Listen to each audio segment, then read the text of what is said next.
Bem, gente, continuando ao módulo de princípios do...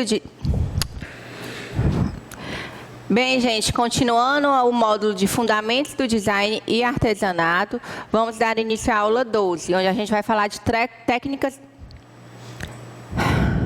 Bem, gente, continuando o módulo de fundamentos do design e artesanato, vamos iniciar a aula 12, onde nós abordaremos o tema de técnicas do processo criativo. Eu tô com a cara triste, né? Não, vai melhorar. Gilder, PowerPoint, Gilder. Esse passador tá ligado? Hã? Passador. Na lateral. Bota o PowerPoint, chama, que aí ela vai... Desculpa aí, cara. Não, tem que estar tudo certo. Quando quiser, professor. Me achando sonhado.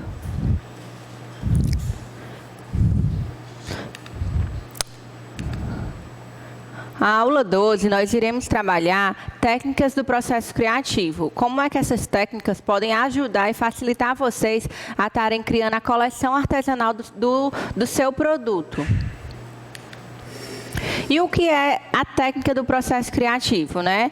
A técnica do processo criativo é a estruturação, né? É um processo de estruturação de um pensamento com o objetivo de exercer a criatividade em prol de alguma atividade necessária. Dessa forma, executar um processo criativo é direcionar os esforços para capacitar um time, uma equipe ou a sociedade, o seu negócio, né? As pessoas que trabalham com você, a ter mais ideias. E a criatividade, como é que essa criatividade... Ai, Nicole, é fácil ter criatividade? A gente tem algum meio que a gente possa estar fazendo para que a gente possa estar aguçando essa criatividade, a trabalhar isso de uma maneira mais clara, né, e objetiva, para que eu possa criar minhas coleções artesanais com mais facilidade e com um design legal, com funcionalidade, né, com tudo isso. Como é que a gente pode falar do que é a criatividade? Né? A criatividade é uma das mais misteriosas habilidades humanas, né? Ela tem a...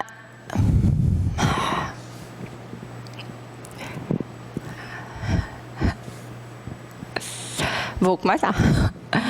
A criatividade. O que é que a gente pode estar fazendo para estar aguçando essa criatividade de vocês? Como é que a gente pode estar falando do que é a criatividade para ser utilizada dentro do processo de criação do produto artesanal? E aí, o que é criatividade? É uma das mais misteriosas habilidades do ser humano. Ela tem merecida atenção de vários tipos de pessoas, desde o artesão até um grande artista ou cientista. Alguns psicólogos e filósofos dedicaram suas vidas estudando esse processo criativo, né? Então, nas últimas décadas, surgiram vários métodos para estimular essa criatividade. E esses métodos, eles prometeram, né, desbloquear as mais obstruídas pessoas e organizações. Então, aqui dentro dessa aula 12, nós vamos ver quais são esses métodos que vai poder ajudar vocês a desbloquear e poder estar aguçando a criatividade de cada um. Aí, o que é a criatividade? A gente pensa assim, a criatividade é ela que é design, ela consegue sentar e criar uma peça facilmente. Não é assim. É aquela luzinha que se acende, né? Então, isso é a criatividade. Então, como é que eu vou fazer para poder eu aguçar esse tipo de processo, né? Para até chegar à peça com todos aqueles objetivos que ela promete para ter a funcionalidade. E a criatividade, né? Será que essas técnicas que esses filósofos estudaram, né, há décadas aí, será que elas realmente funcionam? Será que ela pode me ajudar no meu processo de criação, né? E a criatividade, ela pode ser estimulada ou ela é uma qualidade inata? Tem gente que tem gente que não tem. Eu tenho como estimular, tenho como trabalhar isso de maneira que a minha criatividade venha, né? Que eu possa estar desbloqueando esse processo. E aí, o que é que os psicólogos, né, acreditam da criatividade? Os psicólogos, eles acreditam que sim, que a criatividade ela pode sim ser estimulada. Assim como todos do processo criativo, desde que se esforcem para isso. Então, assim, não é uma coisa que vem da noite para o dia. Você vai precisar se esforçar, né, se dedicar, para que a criatividade venha, para que a criatividade aconteça, né? E isso pode ser estimulado. Aí a gente vai falar, a criatividade nada mais é do que realizar algo original, com o objetivo em mente. Por isso, a origem de todo o processo criativo está na busca em solucionar um problema. Então, a gente parte da criatividade de quê? Parte do problema. Eu tenho um problema e eu vou ter que solucionar aquele problema. Aí eu vou ver quais são os meios, quais são os caminhos, né? Até eu resolver aquele problema. Aí ele pode surgir um serviço, pode surgir um novo produto, né? O que é que vai surgir naquela minha criatividade, que era para resolver um problema, para solucionar um problema específico, né? E seja dentro ou fora do ambiente de trabalho. 50% a 60% do seu tempo será dedicado a isso. Então, não se engane, que durante esse processo, mais da metade do seu tempo ele vai ser dedicado a essa criatividade, a essa solução do problema que você colocou em questão. A importância dessa criatividade. Por que ela é importante para o artesanato? Porque senão você acaba ficando na mesmice, né? Aquela coisa tipo assim, eu só trabalho com bordado, eu só trabalho com palha, ou eu só trabalho com crochê, e eu não procuro criar, me reinventar, fazer coisas novas, fazer coisas diferentes, né? Trabalhar algo novo, que saia da mesmice. O que é que vai acontecer comigo? As minhas peças não vão ter novidade para mostrar para o meu cliente. Eu não tendo novidade para mostrar para o meu cliente, o que é que vai acontecer? Eu vou deixar de vender, né? Eu vou estagnar, eu vou parar. Então, é por isso que é tão importante a criatividade. É para que vocês estejam sempre lançando coleções novas, produzindo peças novas, né? E criando, porque às vezes a gente cria com a desconstrução. Às vezes a gente imagina uma coisa na cabeça e dentro daquele processo criativo a gente percebe que aquilo ali falhou, né? Mas aí, na metade do caminho, surge uma nova ideia, né? Porque você está o quê? Você está trabalhando para que aquilo ali aconteça. E aí surge a nova ideia, e aí aquilo que não ia dar certo, começa a dar certo, porque você já imaginou, já passou por vários processos e já imaginou outra peça, né? Outra funcionalidade para aquela peça inicial. Então, aí a importância da criatividade. A criatividade, ela é o coração do design, em todos os estágios do projeto. Então, em todos os estágios do projeto, a gente tem que ter a criatividade, desde o início, né, até o produto final, até a peça executada, até o produto real, a gente tem que estar aguçando e trabalhando essa criatividade. Atualmente, com a concorrência acirrada, há pouca margem para a redução de preços. A competição baseada somente no preço, ela torna-se cada vez mais difícil. Então, não adianta você trabalhar o seu produto só pelo preço. Não adianta assim, eu vou criar um produto, mas eu tenho que criar um produto com o preço já médio que eu já costumo trabalhar. Você não pode criar um produto, pensar em criar um produto, né? Partir para esse lado da criação já pensando no preço, né? Porque, como eu falei, são N etapas, são várias etapas que vocês vão passar, e aí essas etapas, às vezes, elas têm algo que você não imaginou acontecer, né? Por isso que é tão importante também o planejamento, certo? Que vocês se planejem para o que vocês pretendem executar, né? Para o que vocês pretendem fazer. Então, como eu falei, não basta se basear pelo preço, né? A gente não pode pensar em criar um produto já pensando no preço, né? Porque a concorrência ela é muito acirrada. E cada pessoa tem a sua margem, cada pessoa tem o seu conceito de produto, tem a sua equipe, né? Então, tem a sua identidade da marca. Então, não adianta você ficar preso a um preço, né, que você só vai poder precificar aquele produto ao final de todo aquele processo. Então, resta, a outra arma. Qual é a outra arma, a não ser o preço? É o uso de design para promover diferenciações no produto. É o que eu falei para vocês, o produto ele tem que ter uma funcionalidade. E não adianta eu vender um produto pelo preço, eu tenho que vender, o cliente comprar o meu produto porque ele gostou, porque ele tem uma função para ele, certo? Então, isso significa criar diferentes... Então, isso significa criar diferenças entre seu produto e aqueles dos concorrentes. Então, por que eu vou me sobressair entre meus concorrentes? Porque eu vou ter esse nicho, eu vou conseguir alcançar esse meu nicho de mercado com essa minha diferenciação, né? Eu vou diferenciar o meu produto, eu vou qualificar, eu vou me especializar para que eu possa estar me diferenciando dos meus concorrentes. E aí, assim, eu não vou ter só o preço para estar competindo no mercado. E aí, a técnica do processo criativo. É uma caixinha de surpresa, né? Sai tanta coisa dessa caixinha de surpresa quando a gente começa a aguçar a nossa criatividade que a gente nem imagina. É tanta coisa que você, às vezes, pensa em fazer uma certa coisa e aí está ali desenhando, está ali rabiscando e acaba saindo inúmeras outras. E aí, da onde é que começa o processo criativo, né? A inspiração inicial. E a inspiração inicial, os mecanismos da criatividade ainda não são totalmente conhecidos, né? Então, a gente não pode dizer que conhece plenamente esses mecanismos. Mas já existe um conjunto de conhecimentos, né, que favorecem esse desenvolvimento.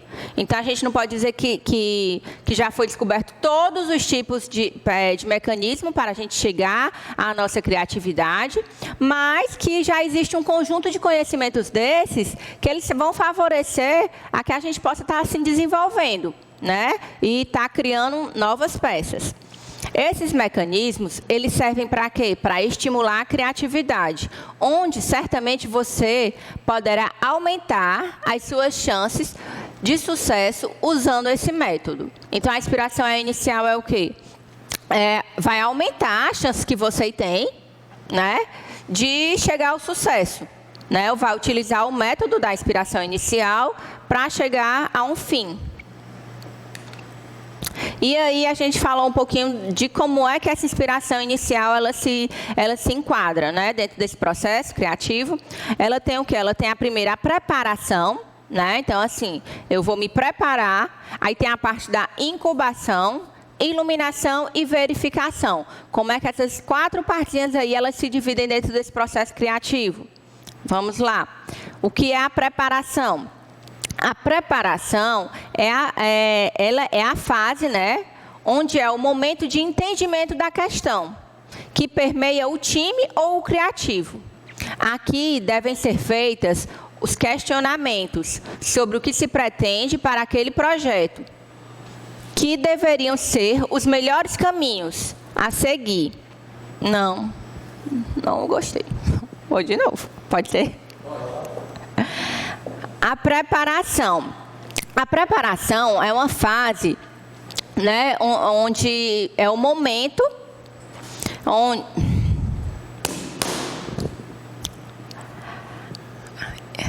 E aí vem o primeiro, a preparação, né? A preparação, ela é a fase, né, onde é o momento de entendimento da questão.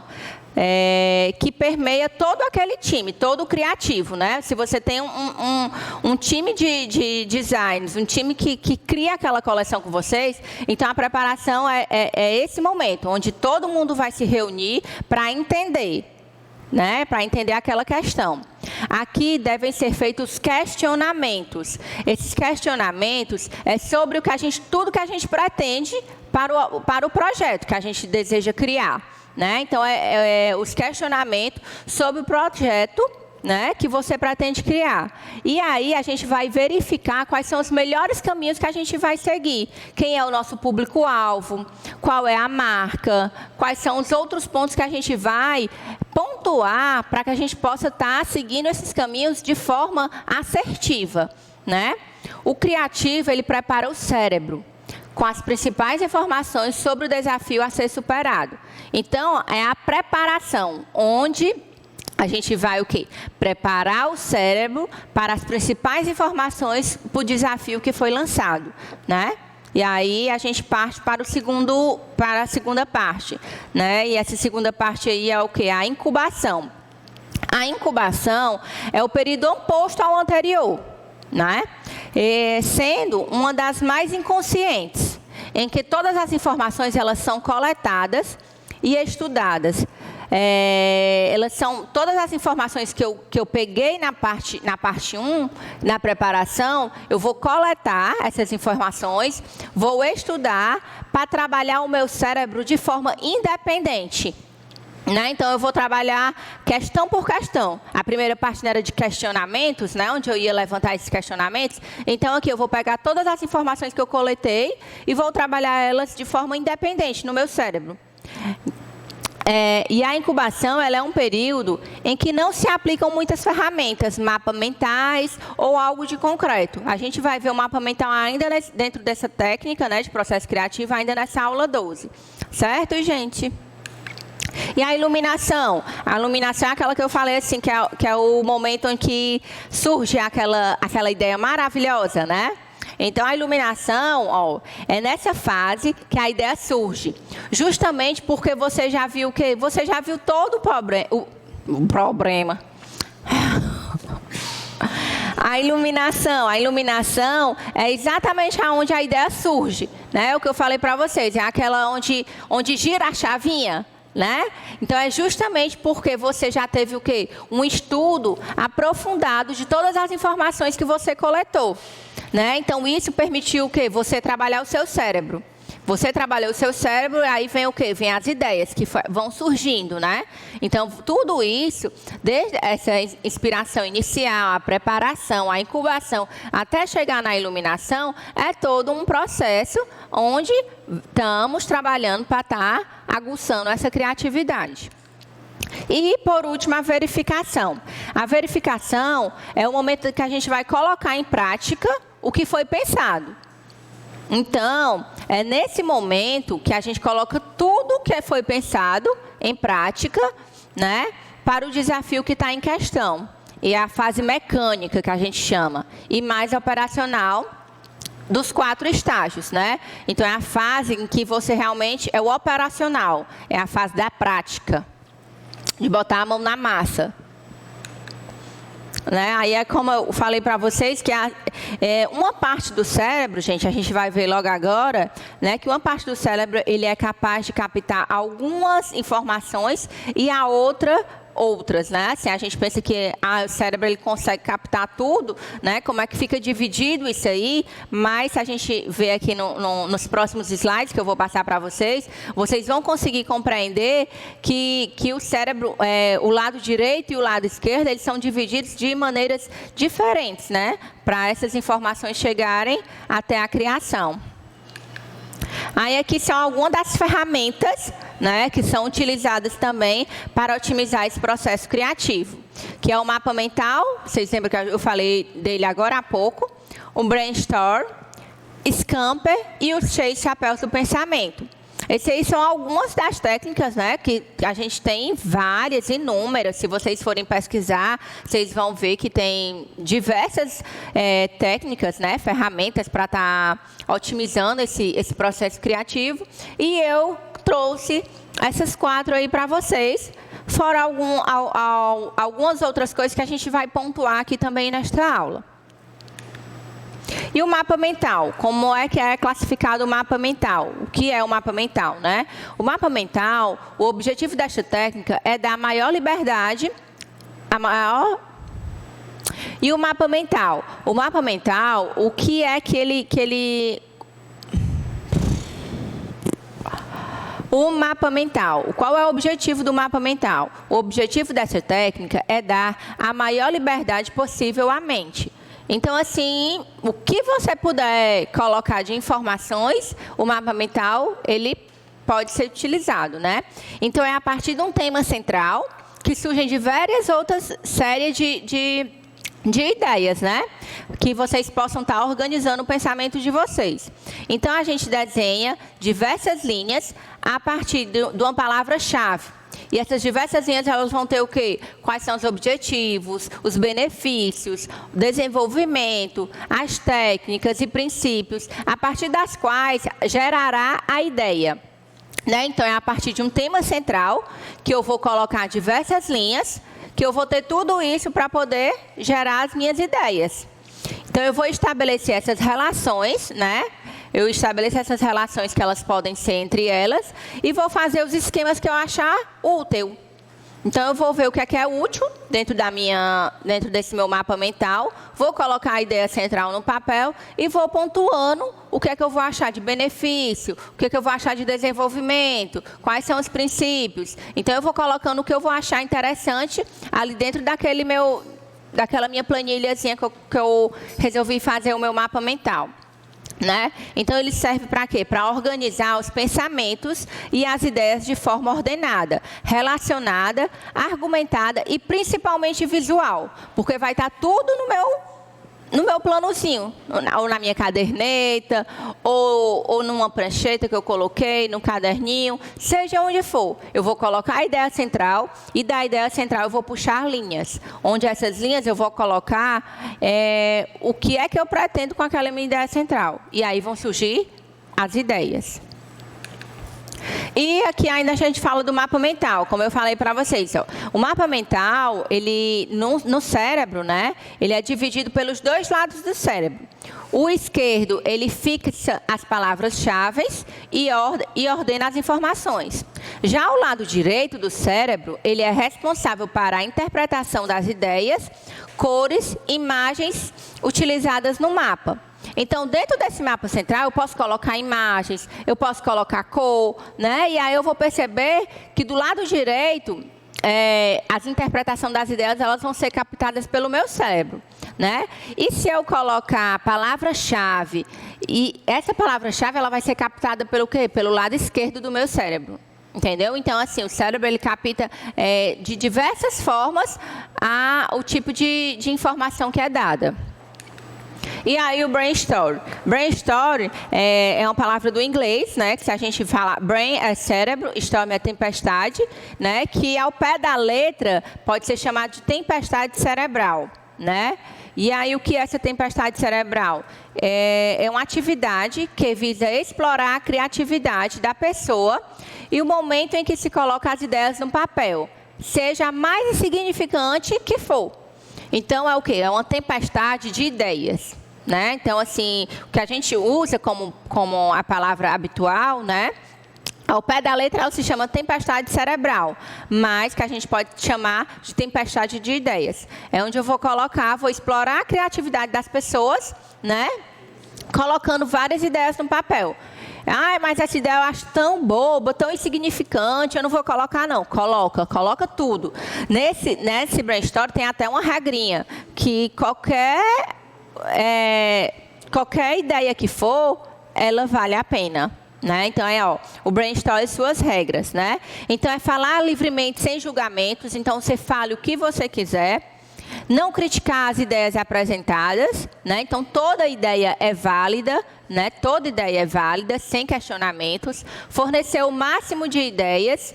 E aproveitar as ideias que as outras pessoas apresentaram. Né? E aproveitar as ideias que as outras pessoas apresentaram. Então, o brainstorm ele trabalha com as regrinhas que nenhuma ideia ele pode ser abolida. Né? Tudo pode ser aproveitado. E o Scamper? O Scamper é onde a gente trabalha as técnicas para a geração de ideias. né? Com essa ferramenta, é possível criar novas versões de um produto, ou até mesmo gerar uma nova ideia totalmente diferente. É a questão do recriar, que eu falei para vocês logo no início. Vocês lembram que a gente, às vezes, está imaginando uma ideia e no meio do caminho a gente tem uma ideia nova e cria outro produto totalmente diferente, né? Isso é que pode mudar os rumos do nosso projeto. Parte da premissa que não precisa ser gênio criativo para imaginar novos produtos. Qualquer um pode ajudar e é importante que todos sejam envolvidos e utilizem essa ferramenta, certo? Então, é o que eu falei para vocês, a atividade ela pode ser estimulada, ela pode ser aguçada, né? Então, assim, não precisa ser gênio para criar novos produtos, né? É só trabalhar, no caso aí, o que a gente vai trabalhar é o Scamper. E o Scamper a gente trabalha com... O que é o Scamper? O Scamper a gente pegou, gente, a inicial, né, da palavra Scamper, e aí a gente colocou o quê? O que é que cada uma entra dentro das técnicas do processo criativo. O S de Scamper, ele dá o quê? É substituir. Substituir o quê? Eu vou dar novos significados, eu vou colocar em outra posição, eu vou modificar, entendeu? Então, não gostei. Substituir, o S significa o quê, gente? Substituir, dar novos significados, posições. Então, o S do Scamper é isso, é substituir. O C, combinar, conectar unidades, né? Como é que eu vou reunir diferentes produtos para criar algo novo ou maximizar os benefícios oferecidos. O A é de adaptar, encontrar novas aplicações, explorar novos mercados. O M, modificar, alterar a cor, o movimento, o som, a forma, né? A gente vai ver o que é que pode ser ampliado, o que é que pode ser reduzido, o que é que a gente vai alterar ali, o que é que a gente pode estar usando para fortalecer. A gente vai modificar o que já existe, né? O P, propor novos usos, né? Como é que eu vou propor um novo uso para aquilo ali? Quem nunca comprou um objeto que tinha uma funcionalidade ali dentro da sua casa, você imaginou, isso aqui dá para me usar dessa outra maneira, dá para me usar dessa outra forma, né? Então, isso é propor um novo uso para ele, né? Dar uma nova utilidade. Né? Como é que eu vou fazer para estar inovando? E eliminar, o E de eliminar, né? Simplificar o produto, torná-lo ele mais eficiente, mais simples possível, reduzindo todo o seu custo, né? Com a mesma capacidade. E o R de reorganizar, alterar a sequência ou padrão, mudar o ritmo, inverter os papéis. Então, eu posso tentar reorganizar. Eu vou dar um exemplo aqui para vocês de uma toalha de mesa. Uma toalha de mesa, a gente, lá na associação, a gente teve um pedido de uma toalha de mesa que ela era de 2 metros, né? A largura do tecido é 1,5. E elas tinham o costume de sempre fazer 2 emendas, né? Aí eu disse assim, mas por que você não faz só uma emenda? Não vai simplificar o processo? Não, é porque nós já somos acostumadas a fazer 2 emendas. A gente coloca um tamanho do meio, né? E colocamos 2 emendas de cada lado. Aí eu digo, não, mas se você colocar apenas uma emenda, eu acredito que isso vai simplificar o tempo de vocês, né? Vai melhorar, vai reduzir o tempo do processo, né? E aí elas testaram. E elas disseram assim, Nicole, realmente na peça final não teve nenhuma interferência. Mas durante todo aquele processo teve a interferência do quê? Da mão de obra.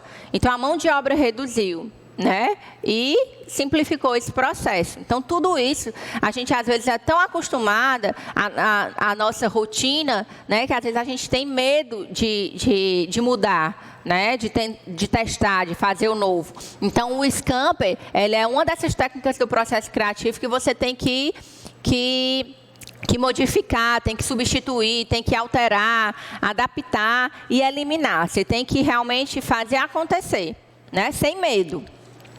E aí, os 6 chapéus do pensamento.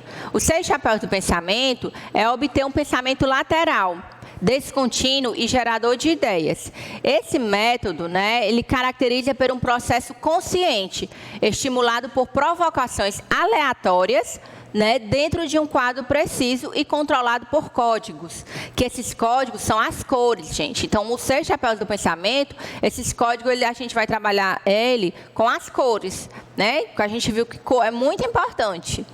E aí essa técnica ela permite o direcionamento da atenção para 6 diferentes pontos de vista, né? E esses 6 diferentes pontos de vista vai ser dividido dentro das cores, né, desse chapéu do pensamento. E aí a gente tem aqui o chapéu azul. O chapéu azul, o pensamento dele é o quê? De controle, né? Ele é usado pelo facilitador para controlar e organizar o processo. O chapéu branco é onde a gente vai relatar os fatos, né? Colocar as informações. Então, é relatar os fatos e informações relacionados à situação, neutro e objetivo. Né? Então, o chapéu branco, ele é bem neutro, ele é objetivo. Você vai só colocar as informações, relatar os fatos, certo? O amarelo é os benefícios, né? Você vai buscar de forma otimista o valor da situação, quais são os benefícios. O preto, né? O preto é de críticas, né? Então, você vai ter cuidado com ele. Então, é o advogado do diabo. É o chapéu pessimista, onde você vai colocar as críticas, o que você não gostou, o que é que pode dar errado, né? Então, você é bem pessimista. O vermelho é o das emoções, dos sentimentos, né? Então, você vai colocar as emoções negativas, positivas, e quais são as relações que estão... tudo que está relacionado a essa situação, né, emocional. E o verde, por último, é o das ideias, né? É o momento da criatividade, né, de sugestões e opções de alternativas. Então, dentro desses 6 chapéus do pensamento, você vai poder, dentro de cada um, colocar tudo isso aí. No azul eu coloco o controle, no preto eu coloco as críticas, o vermelho sentimento, o verde as ideias. E a qualquer momento, dentro do meu processo criativo, eu posso estar revisitando esses chapéus, né? Para ver o que foi que eu coloquei dentro de cada um deles, né? E aí a gente vai para a análise fofa. Vocês já ouviram falar? No inglês ela é conhecida como análise SWOT, né? Aí, para a gente, ela é chamada de análise fofa, né? O objetivo da análise fofa é identificar estratégias para criar mais pontos fortes e reduzir os pontos fracos da empresa, para maximizar as oportunidades e minimizar as ameaças ao negócio. E aí é o quadrinho que eu fiz para vocês, para verem a análise fofa. O fofa vem também da inicial, né? Como do Scamper, fofa. O F de força, O de oportunidade, que no caso aí são a maximizar as oportunidades e minimizar as fraquezas, né? Aí o F de fraqueza e A de ameaça. Então, se torna fofa, análise fofa. E a descontinuidade? A descontinuidade, gente, é a mente humana da gente, ela tende a ficar bloqueada pela rotina, né? E aí... se eu for trabalhar, sair do meu habitual, a gente força a nossa mente a encarar o mundo de forma diferente. Então, eu tenho que sair da minha rotina, eu tenho que procurar novos caminhos, né? Para poder minha mente estar sempre em movimento. Então, isso faz com que a gente se incentive a ser mais criativo, né? O comportamento descontínuo, ele pode ser, por exemplo... chegar mais cedo ao emprego ou ir de transporte público, né? É fazer você sair da sua zona de conforto, né? Pensar descontinuamente consiste em incentivar a mente a seguir novas linhas de raciocínio. Então, assim, você vai ter que seguir novas linhas de raciocínio. Um simples arroz que você faz na sua casa. Eu vou fazer o arroz na minha casa, eu coloco logo o alho, o sal, né? E você pode colocar logo a água, o sal, o alho. Então, é fazer de formas diferentes. É ir ao trabalho, eu vou de bicicleta, eu vou começar a ir de mototáxi, eu vou de ônibus, eu vou de bicicleta agora. A gente consegue enxergar outros caminhos, a gente consegue ver o mundo de outras maneiras. Isso aí, a gente é a descontinuidade. E vocês, o que é que vocês fazem para sair da zona de conforto? Tente você aí fazer algo que te desafia. Se levante de onde você está e faça algo que você jamais imaginou fazer. Como eu estou fazendo agora com vocês. Eu jamais imaginei estar aqui na frente de uma câmera participando de um curso em EAD. Então, eu procurei sair da minha zona de conforto. Faça isso vocês também. E opiniões externas. É bem mais fácil alguém que está de fora enxergar o problema, né? Dar a sua ideia sobre aquele problema do que uma pessoa que está convivendo com aqueles problemas diariamente. Então, quem está de fora sempre consegue ver algo que quem está de dentro nunca imaginou perceber. Né? A gente tem aí um exemplo de um vendedor da Panasonic. Ele, em um aniversário de criança, né, do seu filho, ele pediu a opinião de uma criança lá. E a criança disse assim, mandou ele filmar, e ele disse, não, eu sou canhoto, vocês só têm câmeras para destro, como é que eu vou filmar? Entendeu? Então, é uma opinião externa, uma simples criança, né, percebeu isso. Então, isso é um estalo que dá, né, da gente perceber e coletar informações de quem não está fazendo parte do processo. Os desenhos.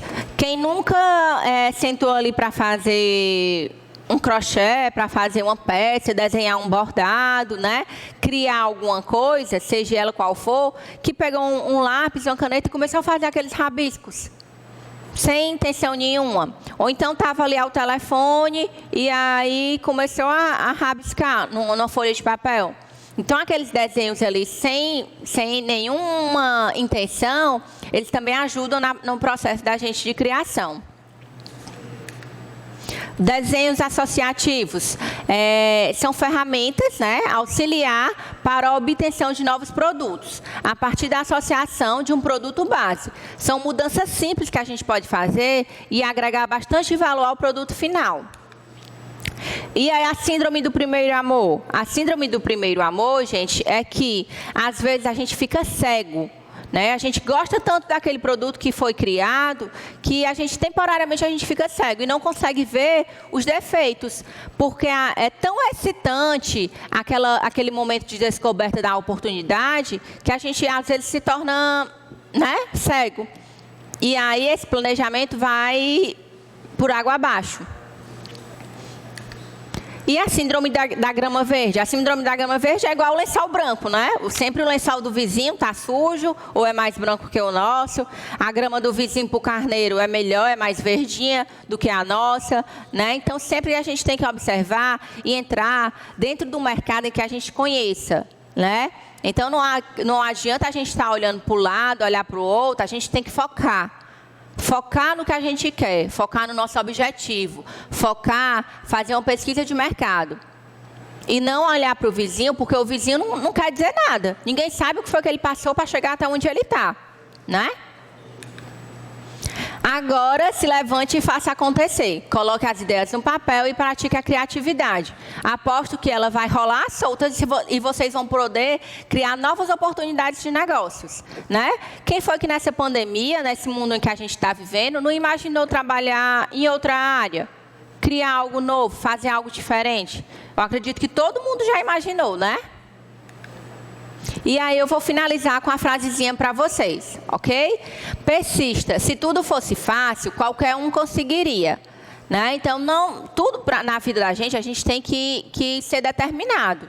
Tudo a gente tem que ser determinado, a gente tem que colocar um foco, a gente tem que estudar, fazer uma pesquisa de mercado, procurar se qualificar, que tudo vai dar certo, tá bom? Gente, beijo, obrigada e até logo.